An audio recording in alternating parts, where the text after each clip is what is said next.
اعوذ باللہ من الشیطان الرجیم بسم اللہ الرحمن الرحیم 14واں سپارہ 14واں پارہ کل 2 سورتوں پر مشتمل ہے۔ سورہ الحجر آیت 2 تا 99 تک مکمل سورہ، سورہ نحل آیت 1 تا 128 تک مکمل سورہ شامل ہیں۔ 14ویں سپارے کے منتخب نکات۔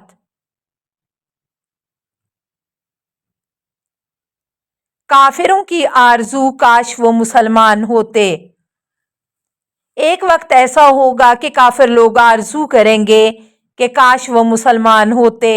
آیت 2 روایت ہے حضرت امام باقر علیہ السلام سے اللہ تعالیٰ کے فرمان ربما یود الذین کفروا وکانوا مسلمین کے بارے میں سوال کیا گیا تو آپ علیہ السلام نے فرمایا کہ روز قیامت ایک ندا دینے والا ندا دے گا جسے تمام لوگ سنیں گے، جنت میں سوائے مسلمانوں کے کوئی داخل نہیں ہو سکتا۔ اس وقت دوسرے لوگ کہیں گے کاش ہم مسلمان ہوتے۔ تفسیر العیاشی 239 وَإِنَّا لَهُ لَحَافِظُونَ، اس ذکر کو یقیناً ہم ہی نے اتارا ہے اور ہم ہی اس کے محافظ ہیں۔ آیت 9 وَإِنَّا لَهُ لَحَافِظُونَ، آج ہم اس کی محافظت کو واضح طور پر دیکھ رہے ہیں کہ آسمانی کتابوں میں صرف قرآن مجید لفظ بلفظ محفوظ ہے۔ قرآن کے الفاظ، حروف، بلکہ طرز و طریقہ تحریر تک میں کوئی تبدیلی نہیں آئی۔ کوئی جابر اس کا راستہ روک سکا، نہ کوئی سازش اس کے اثرات کو کم کر سکی، نہ کوئی اعتراض و تشکیک اس کی قدر و قیمت کو گھٹا سکی، بلکہ دشمنوں کی تمام سازشوں، حاسدوں کے تمام طعنوں اور جابروں کی تمام طاقتوں کے باوجود آج یہ قرآن دنیا میں سب سے زیادہ پڑھی جانے والی کتاب ہے۔ انسان کی خلقت خاکی عناصر سے ہوئی ہے۔ بالتحقیق ہم نے انسان کو سڑے ہوئے گارے سے تیار شدہ خشک مٹی سے پیدا کیا۔ آیت 26 تشریح کلمات سلسالن، اصل میں سلسالن کے معنی کسی خشک چیز سے آواز آنا کے ہیں۔ یہاں اس سوکھے گارے کے لیے استعمال ہوا ہے جو خشک ہونے کی وجہ سے کھنکھناہٹ کی آواز پیدا کرتا ہے۔ یہ آیت اس بات کو صراحت کے ساتھ بیان کر رہی ہے کہ انسان کو اللہ تعالیٰ نے براہ راست خاکی عناصر سے بنایا ہے اور خاک کو اس میں خمیر اٹھنے کے بعد خشک کیا، پھر اس میں روح پھونک دی۔ تخلیق آدم، فرشتوں کو سجدے کا حکم، شیطان کا راندہ درگاہ ہونا اور جہنم میں ٹھکانا، تمام واقعات آیت 28 سے 44 قرآن پاک سے مطالعہ کیجیے۔ تشریح کلمات رجیم، الرجام پتھر کو کہتے ہیں، اسی سے الرجم ہے جو سنگباری کرنے کے معنوں میں ہے، پھر بطور استعارہ رجم توہین، سب و شتم اور کسی کو دھتکارنے کے معنی میں بھی استعمال ہوتا ہے۔ ابلیس نے مہلت قیامت تک کے لیے مانگی تھی مگر ایک معلوم وقت تک کے لیے مہلت دے دی گئی۔ ابلیس کو مہلت دینے پر یہ سوال پیدا کیا جاتا ہے کہ ابلیس کو مہلت اور موقع دے کر قدرت نے خود اسباب ضلالت فراہم کیے۔ جواب یہ ہے کہ اولاً ابلیس کو انسانوں پر اتنا تسلط حاصل نہیں ہے کہ وہ لوگوں کو گمراہ ہونے پر مجبور کرے، وہ صرف سبز باغ دکھا سکتا ہے۔ ثانیاً اللہ نے اگر ابلیس کو مہلت دی ہے کہ گمراہی پھیلانے کا موقع دیا ہے تو اس کے مقابلے میں رشد و ہدایت کے بھی بہت سے اسباب فراہم کیے ہیں۔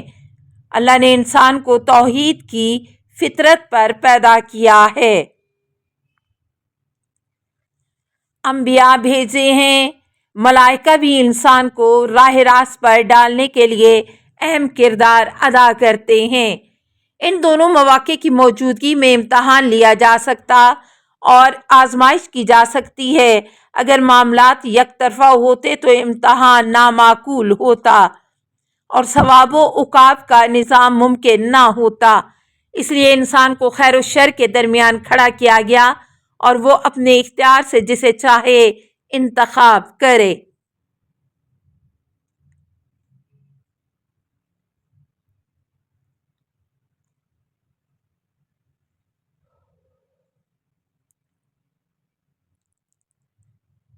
سورہ نحل۔ سورہ نحل کا تعارف۔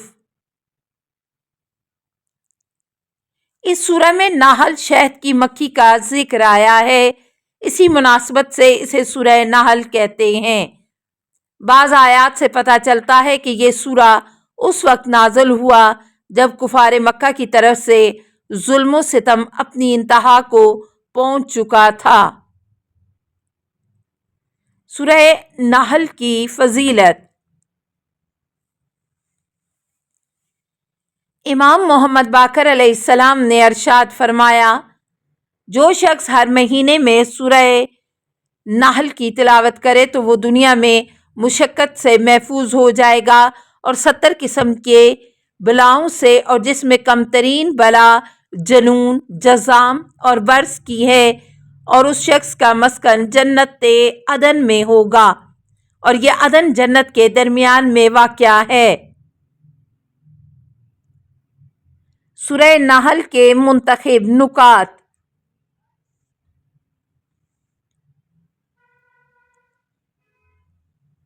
سمندر کی نعمتیں، اور اسی نے تمہارے لیے سمندر کو مسخر کیا تاکہ تم اس سے تازہ گوشت کھاؤ اور اس سے زینت کی وہ چیزیں نکالو جنہیں تم پہنتے ہو، اور آپ دیکھتے ہیں کہ کشتی سمندر کو چیرتی ہوئی چلی جاتی ہے تاکہ تم اللہ کا فضل روزی تلاش کرو اور شاید تم شکر گزار بنو۔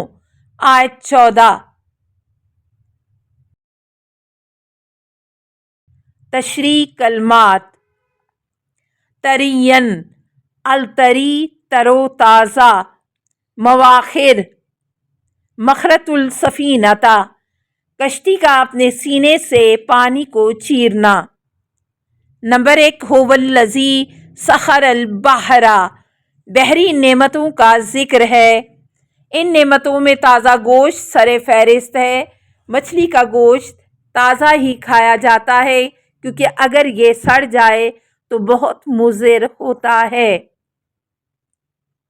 نمبر 2، حلیۃ تلبسونہا، دوسری نعمت زیب و زینت کے لیے سمندری موتیاں اور مونگے ہیں، جیسا کہ اس سے پہلے بھی ذکر کر چکا ہوں کہ اللہ تعالیٰ نے جمالیاتی ذوق انسان میں ودیعت فرمایا ہے، اس کی تسکین بھی خود اسی کی طرف سے ہونی چاہیے، البتہ اس ذوق کی تسکین کے لیے دوسروں یا اپنے نفس پر زیادتی نہ ہو۔ نمبر 3، ترل نہلک و مواخر فیہ، تیسری نعمت کشتیاں ہیں جن کی حمل و نقل میں حاصل اہمیت کسی سے پوشیدہ نہیں ہے۔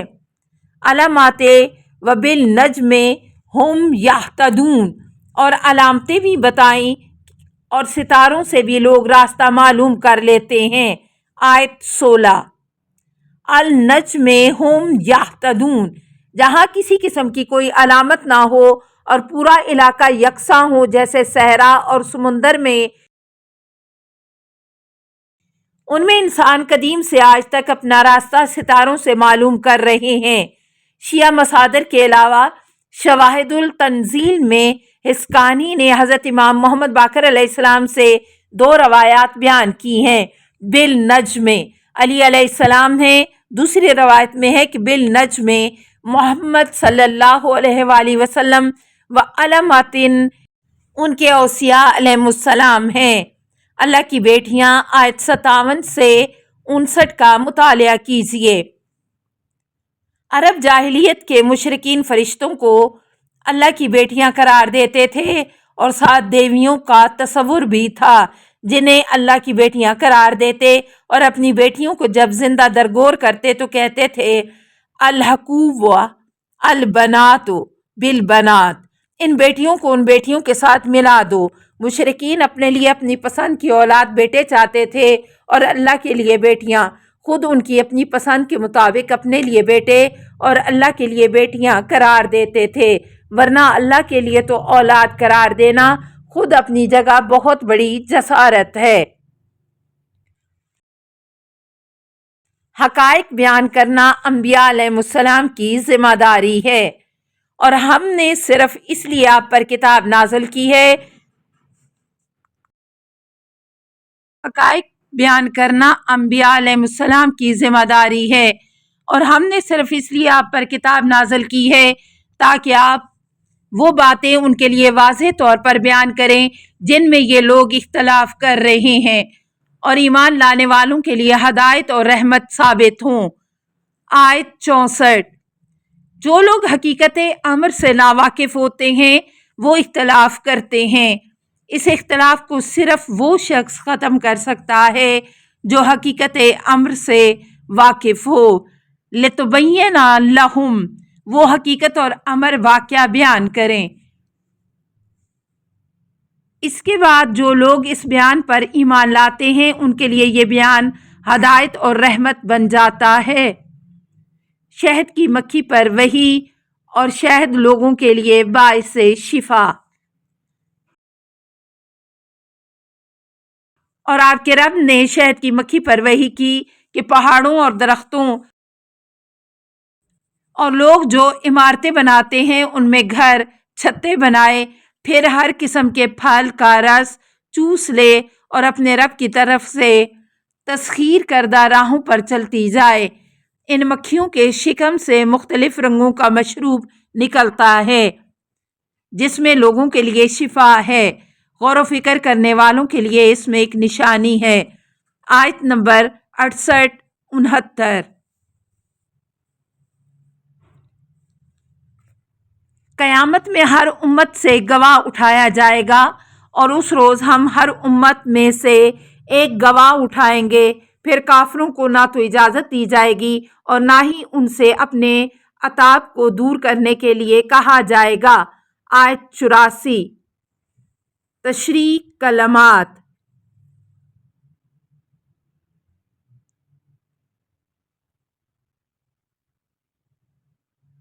یستعتبون، الاستعتاب، کسی سے یہ خواہش کرنا کہ وہ اپنا عتاب دور کر دے تاکہ راضی ہو جائے۔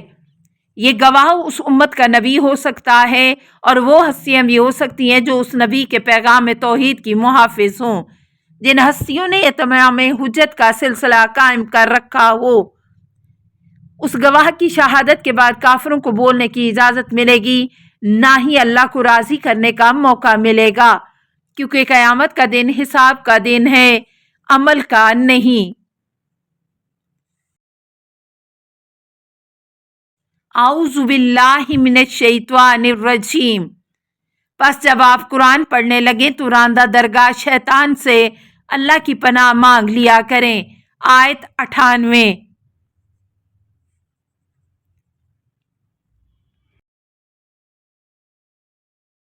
شیطان سب سے زیادہ جس چیز سے خائف ہے وہ قرآن ہے کہ انسان اس سے ہدایت حاصل نہ کرنے پائے، لہذا قرآن پڑھتے وقت توجہ رہنی چاہیے کہ قرآنی معنی و مطالب کے بارے میں شیطان انسان کو شکوک و شبہات میں مبتلا نہ کر دے۔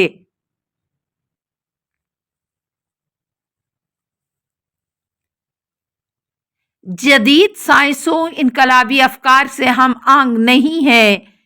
اس طرح کے وسوسوں سے شیطان انسان کو اس چشمہ ہدایت سے محروم کر دیتا ہے۔ اگر اس قرآن سے ہدایت حاصل نہ کر سکا تو ہدایت حاصل کرنے کا کوئی اور موقع میسر نہیں آئے گا۔ صرف اعوذ باللہ کہہ دینا کافی نہیں، بلکہ دل و جان سے اللہ کی پناہ میں جانا چاہیے، پھر قرآن کے مطالب و مباحث کا مطالعہ کرنا چاہیے۔